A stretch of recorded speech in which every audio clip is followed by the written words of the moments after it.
with the NFL draft, firmly behind us at this point now, we're about to start to enter a bit of a cool down period before training camp really begins to ramp up. So when that happens, fans are just looking for anything to hold on to. And this quote that came out from the Atlanta offensive coordinator, Zac Robinson, is going to hold fans over for a little bit longer because it is about the guy that every Falcons fan has been hoping and praying for would pan out. And that is Kyle Pitts. Because Zac Robinson, his offensive coordinator, recently shared this on 8. I'm expecting Kyle to take a big jump. Year 2 of the system, year 2 of understanding what we're trying to do offensively. All those things that come with it, so expecting a lot of good things from Kyle.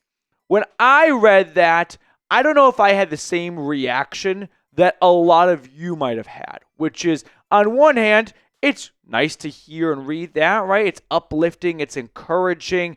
On the other hand, I think this really puts a lot of responsibility and pressure, if you will, on Pitts to deliver this year because the coaching staff throughout the entire offseason has not minced their words about Pitts saying he needs to break out, right? We just simply need him to be better. And when you start ripping down excuses for why he may not be living up to 4th overall pick expectations, there's a message being sent to the player that says, we need you to be the guy that we use that top 5 pick on, and we need that right now because it's year 2 of the system, so there's no more learning curve, right? There's no more reasoning for injury. We're firmly past that knee injury now. It has to come together this year. So if I'm Pitts, I'm hearing this, they're not holding my hand, right? They're not tossing me a lifeline or giving me an excuse or buying me time. No, they're putting it out there. There is no more excuses. It has to happen this year for Pitts in the final year of his rookie contract. Robinson also said he knows what he needs to work on with the details, some of the fundamentals and techniques, the consistency down in and down out. Those are the things we talk about with him, and Koger talks about with him all the time, is those finer details and the next level that he can take as a player. When you're going into the 5th year of your NFL career and I hear the word fundamentals being tossed out, again, I wouldn't say like alarm bells start going off and we're not quite at red flag territory, but maybe it's like the yellow flag at the beach where it's like, there's a bad riptide today, right? It's a little bit unsettling to see the word fundamental and technique being tossed out for a guy who's played in the league for 4 seasons now. After year 1, okay, can understand that, right? But at this point, 5th year of his career, I'm not saying he should be a finished product by year 5 or any player should be, but we're probably past the point of making a, late push or some late strides to put it all together. At year 5 of a player's career, whatever you think that player is, they probably are. Are there exceptions? Sure. Right? Geno Smith, we thought by year 5 was cooked. Obviously, not to be the case here. But for every Geno Smith, there are 99 examples of, that quarterback we thought was bad by year 5, and they ended up being bad. So I hope that's not the case for Pitts, but I do feel like those comments make it seem like if he is going to live up to those lofty expectations, the earliest tight end ever selected in NFL draft history, he's going to have to be a bit of an exception because by year 4, we should have a really good idea. And if we're back to fundamentals and technique, I'm a little bit queasy. Now, the saving grace might be Michael Penix. Because whether you feel like Pitts has been a disappointment or you've kind of been a Pitts, excuser when it comes to him suffering a knee injury, all the bad quarterback play he's had to work with, and that's the reason why he's under-delivered, Penix can be the guy that brings him out of that funk. Because if you look back at Kyle Pitts, let's go all the way back for a moment.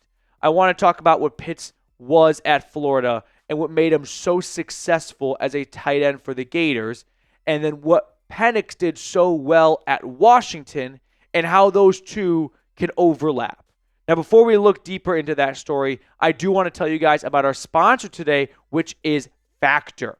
Make this your best season yet with nutritious 2-minute meals from Factor. Eating well has never been this easy. Just heat up and enjoy, giving you more time to do what you want. Get outside instead of prepping and cooking indoors. Factor meals arrive fresh and ready to eat. With 45 weekly menu options, you can pick gourmet meals that fit your goals. Choose from Calorie Smart, Protein Plus, Keto, and more. So get started today at factormeals.com/FalconsChat50off and use code FalconsChat50off to get 50% off plus free shipping on your first box.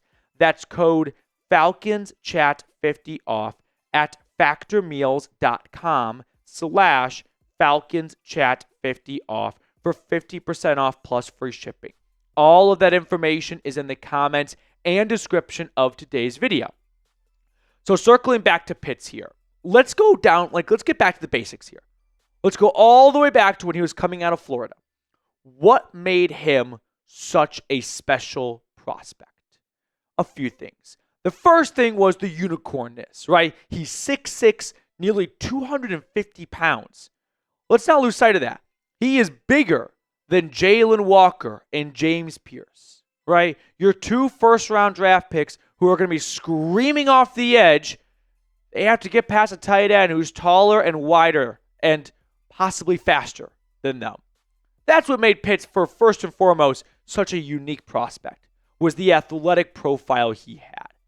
The next thing that really jumped out to me when you go back in time to his time at Florida was, of course, he was good in the red zone, but a lot of 6'6" tight ends can be good at the red zone.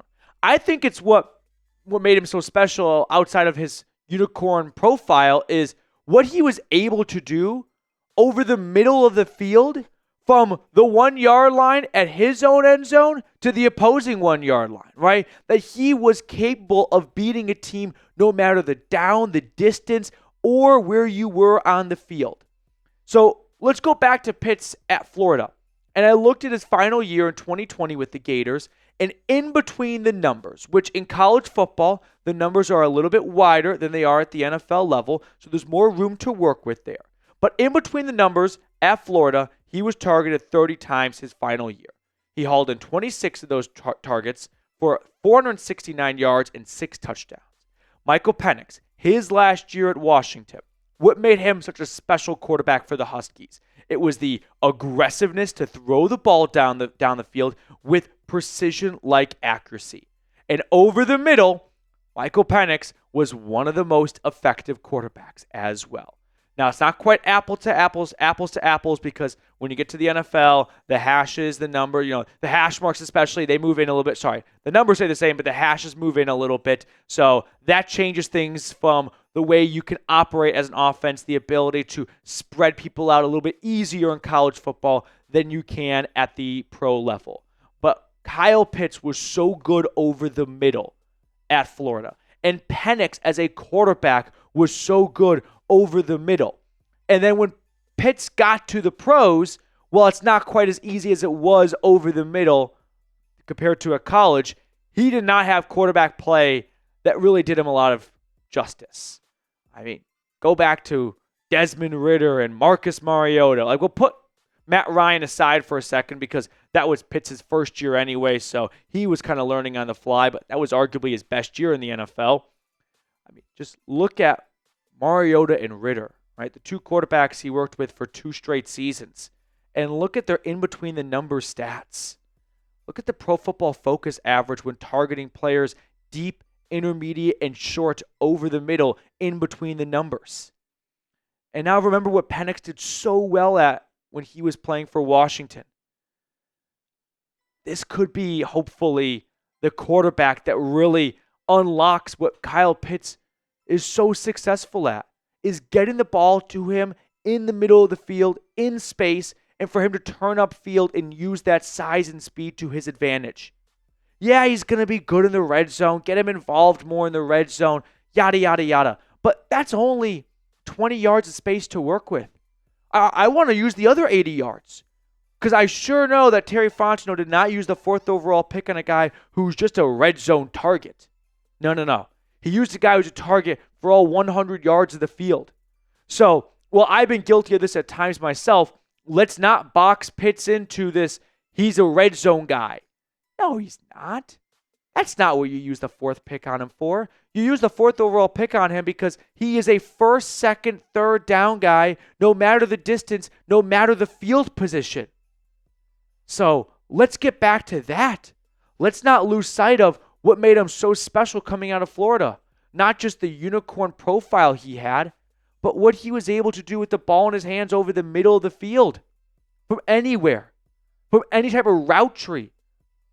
So that's what I want to see from Pitts and Penix coming out this year, is attacking the seams, forcing defenses to go, we got to assign a linebacker and a safety to watch Pitts over the middle, which means we are vulnerable outside with Drake London and Darnell Mooney because we got to make sure our safety is paying attention to 15 to 20 yards right up the gut because that's where Pitts is going to be making a living.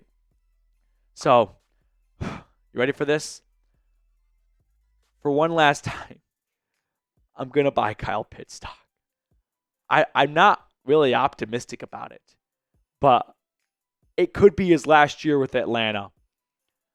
I'm going to go down swinging. So give me some Kyle Pitts stock. I'm probably going to diversify my portfolio a little bit. I'm not going to put it all in Pitts, but I want to believe that Penix can get that 4th overall talent out of number 8 this year. All right, let's end with this right here. Over or under 700 yards for Kyle Pitts in 2025. May seem like a kind of a lowish number. He hasn't gotten over 700 since his first year in 2021. So I'm gonna say over. I really don't believe it actually, but I just want to say it. So life's too short. Give me over on this one right here. Thank you guys so much for tuning in. If you have not yet, please subscribe to the channel, like the video as always, and I look forward to seeing everyone back next time.